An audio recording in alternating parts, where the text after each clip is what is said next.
The test is in 4 parts: Part 1, Part 2, Part 3, and Part 4. Now look at Part 1.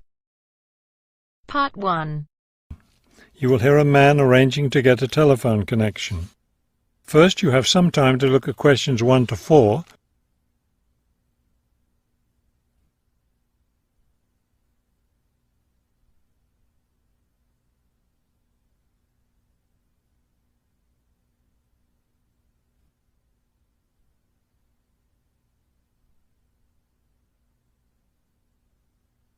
Now we shall begin. You should answer the questions as you listen, because you will not hear the recording a second time.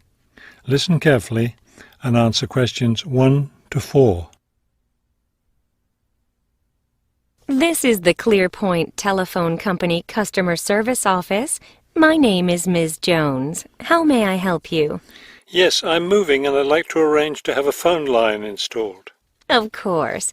Let me get some information from you first. May I have your name, please? It's Kramer, Harold Kramer. And would you spell your last name for me, please? Kramer. M-E-R. Got it. Okay. Could I have the address where you'd like to have the telephone connected? That would be number 58, Fulton Avenue, apartment 12. Is that a business or a residence? A residence. It's my new home address. Then the type of phone service you want is residential, not business? Yes, it's for my home. All right, fine. Now, let me get your employment information. Who is your current employer? I work at the Wrightsville Medical Group. Then your occupation is doctor? No, I work for the doctors. I'm the office manager.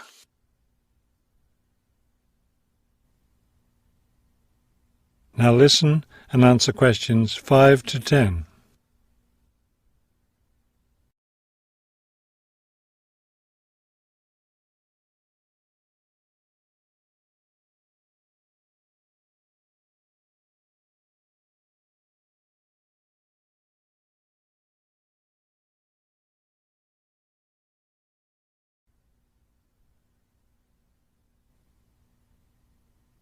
Now listen and answer questions 5 to 10. Okay, and could I have your work phone number? It's 637-555-9014. 9014, great. Just one more thing. I need to know how long you've been at your current job. I've been working there for quite a while now. Let me see. 9, that's right, 9 years. Okay, good. You've been there long enough, so I don't need to ask about any other work history. Now, in addition to our basic phone service, we have several special services available. Could you explain them to me? Most customers opt for unlimited long-distance service. It really saves you money if you make a lot of long-distance calls. That sounds like a good idea. Then I'll put you down for long-distance service. Another popular service is voicemail. Voicemail takes all your messages electronically, and all it takes is one simple phone call to retrieve them. Voicemail. No, I don't think so. I have an answering machine to take my messages. It's old, but it still works fine. We also provide internet service if you're interested in that. I am. Please put me down for internet as well as phone service. Right. Okay, I think we're almost finished. I just need to schedule a time for the technician to go to your apartment and do the installation. Let me see. What about next Tuesday? Would that work for you? No, not Tuesday. I'll be at a conference all day. Wednesday would work, though. I'm afraid I won't have any technicians in your area on Wednesday. I could send someone on Friday. That would be fine. What time of day works best for you, morning or afternoon? Morning would be best. All right then, it's on the schedule. Do you have any questions? No, I don't think so. Thank you for calling ClearPoint. That is the end of Part 1. You now have half a minute to check your answers.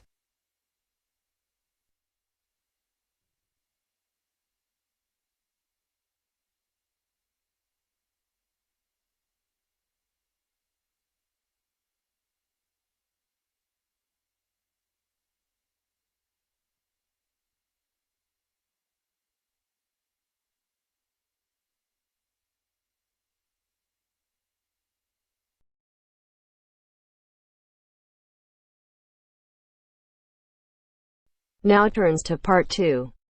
Part 2. You will hear a talk at an open day at an alternative health club.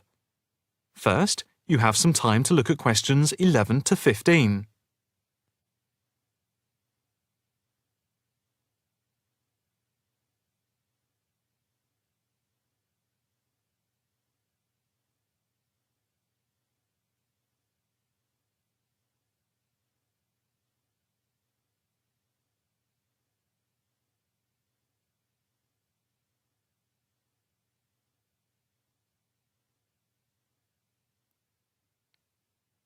Now listen carefully and answer questions 11 to 15. Good morning, and welcome to the open day of our new alternative health club here at Chelsea Bridge. I have to say it is very pleasant to have so many people turn up. My name is Harry Wilkinson, and I work as one of the 9 permanent staff members employed here at the club. The main aim of the open day is to give you a quick tour of the building. But before we do that, I'd like to introduce you to a few people employed at the club. Not all of us are here at the same time. In case you need to contact any of us, our contact details are here on the notice board below the photographs. First of all, this is Sean Bond, who is the technical manager, and his job is to supervise equipment like computers and all the electrical equipment. And this is Margaret Lloyd. Her main function is to oversee training, and she is therefore in charge of all the full and part-time therapists. The next important person I need to introduce you to is James Todd. He is our liaison officer. What he does is manage bookings for the club rooms and equipment, as they are open to different organizations, from the local college to corporate clients like banks and so on. Last but not least is our physiotherapist, Edward Marks, who works part-time Monday, Wednesday, and Friday. Edward plays an important part in the life of the club. His main role is to prevent injuries.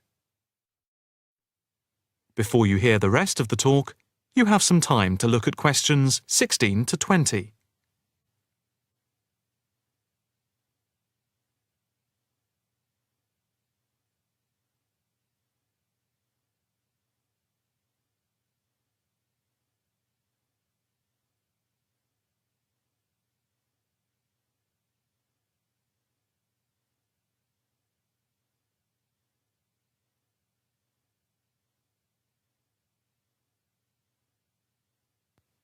Now listen carefully and answer questions 16 to 20.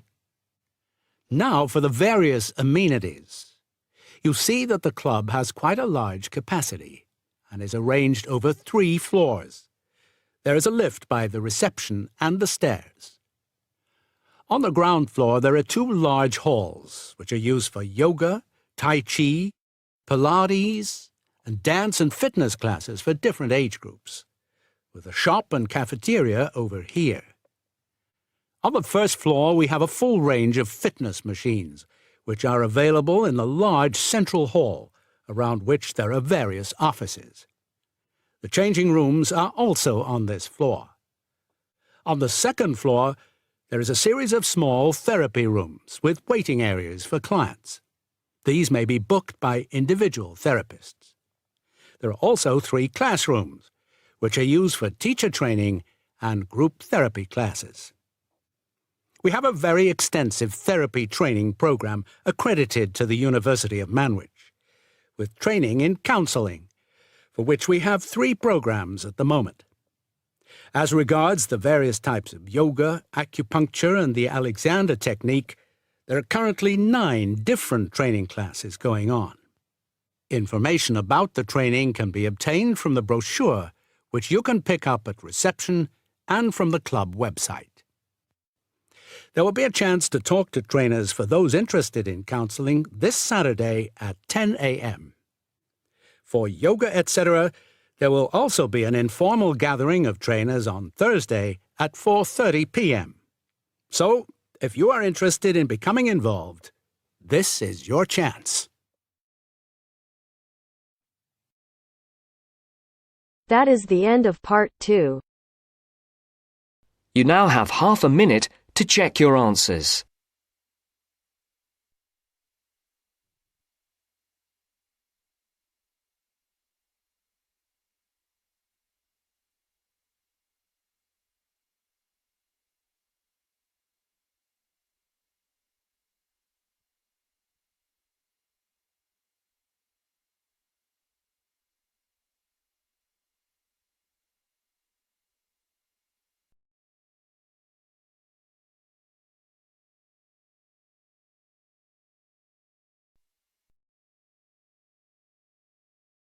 Now turns to part 3. Part 3. You are going to hear the rest of the talk about family history. First, you have some time to look at questions 21 to 25.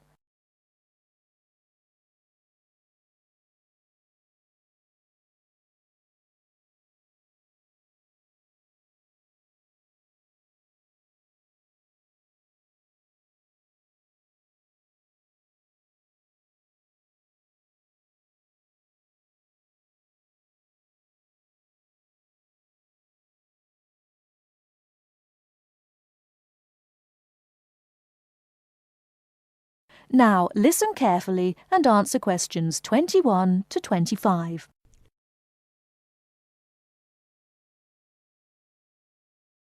So, that's a few ideas about getting information. But what about methods of recording it? Of course, you can just write down what family members say. But it's even better if you can use a tape, so that you can record them as they're talking. Then you don't have to worry too much about making mistakes. You'll always be able to listen to it again. But whatever method you do use to record information, remember that it's very important to make a note of exactly how you got it. So, if you are using tape, always start the recording by saying the date and the place, as well as the name of the person you're interviewing. So, apart from people's memories, where else can you find information? Well, there are all sorts of documents, and they can be extremely useful. People keep lots of kinds of documents in the home, like photos or letters or diaries or birth certificates. And some people keep things from newspapers, like obituaries. Obituaries are announcements of a person's death, and they usually contain a lot of detail about that individual, like address, occupation, date of death, as well as the names and ages of the widow or widower and the dead person's children. So, be creative. Look around your home or the home of your relatives for any items that might contain clues, such as these about your family history. Okay?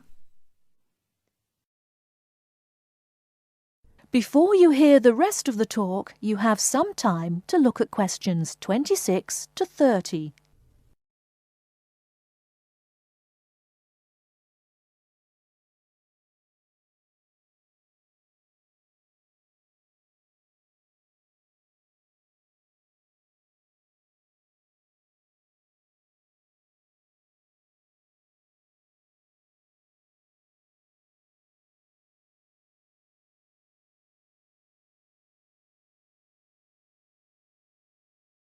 Now listen and answer questions 26 to 30. Now, you'll find that you'll collect a lot of information, so you'll need to record it in an organised way. I'd recommend that you use an ancestor chart, like this one here.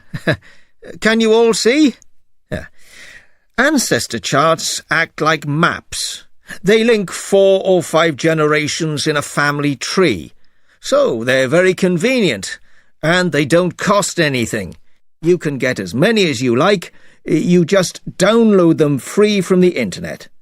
Then you fill them out as you go along, and for each individual you record all the key information next to their full name. It's very convenient. Now, at this point, I'd just like to give you a couple of tips about filling in the ancestor sheet. First of all, I'd advise you to use pencil, at least until you have definite evidence for the information you're recording. Secondly, as well as recording official names, I mean given names, it's worth writing any nicknames down. You know, these are the short names that people call you when they know you very well. And you can show them by using quotation marks. That's ancestor charts then. They really do save a lot of work. Now, before I show you how to go about confirming the information you collected... That is the end of part 3. You now have half a minute to check your answers.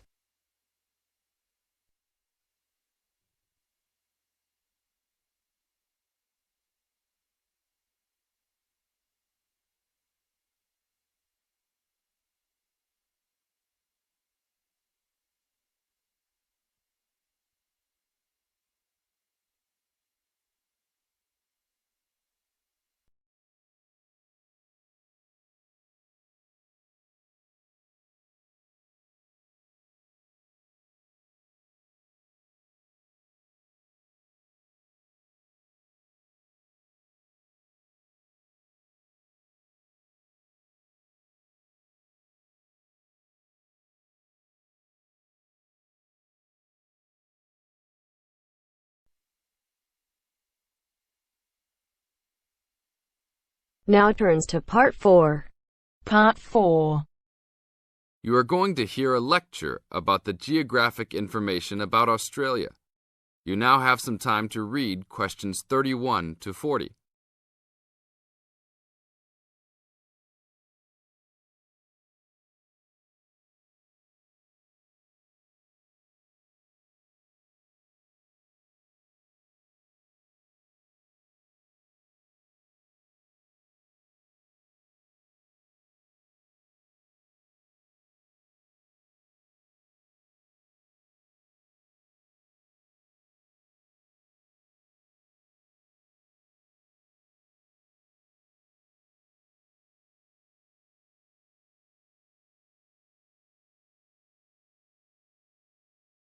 Now listen to the lecture and answer questions 31 to 40 by choosing the best answers from the choices.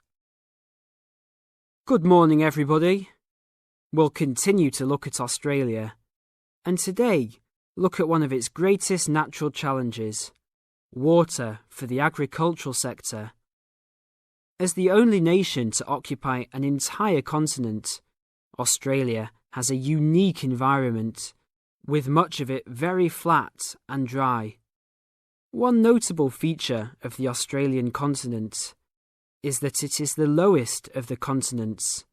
The average elevation is less than 300 metres, compared with the world's mean of 700 metres, and its highest mountain is only 2,228 metres, so it is overall a very flat country.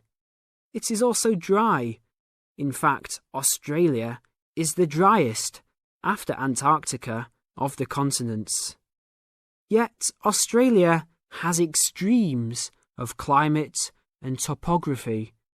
There are rainforests and vast plains in the north, snowfields in the southeast, deserts in the centre, and fertile croplands in the east, south, and southwest.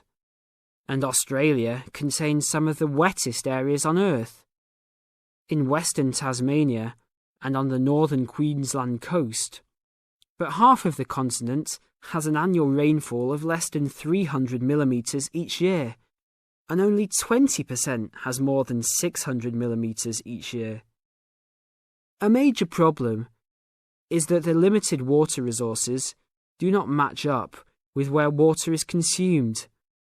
The major water resources are in northern Australia and Tasmania, whereas most of the agriculture and people are in southeastern mainland Australia. The agricultural sector is the largest consumer of both self-extracted and main-supplied water, using over 70% of total net water consumption. Electricity and gas supply, and water, sewerage and drainage services use notable amounts of self-extracted water. However, net consumption in the household sector is the lowest, just 8% of total net water used. Australia's water use increased by 25% over the decade between the mid-1980s and mid-1990s. Much of this increase was due to irrigated agriculture, which, as noted earlier, accounts for over 70% of national water demand. Since the mid-1990s, the growth and profitability of irrigated agriculture has outstripped the dryland agriculture sector. Irrigated commodities contributed almost a third of total farm exports in the mid-1990s. The results of a special government report in 2000 showed that if today's water use arrangements continue, the water needs of the rural industries will outstrip water availability by about 2020. Irrigated agriculture, Australia's major water-using sector, would be seriously affected by the shortfall. And although groundwater underlies large areas of Australia, it accounts for only 4% of water use. So, clearly, apart from water for households, which mainly comes from dams or rivers, it is the rural sector where efforts towards water conservation are particularly directed. In this sector, the largest consumers of water are the meat and wool industries. One of the major problems in considering sustainable agriculture is the large amounts of irrigated water used to produce these products. Some of the crops, such as wheat, maize, and soybeans, also use a lot of water. Furthermore, many crops are grown in dry areas, where up to half the available water evaporates from the soil surface or seeps down too low into the ground for the plant roots to reach it. Well, that's all we have time for this morning. You will be able to do further study on this topic in the library, and I have a handout here with references for those who want to come out to the front to collect it. Next week, we'll look at outback farming and... That is the end of part 4. You now have half a minute to check your answers.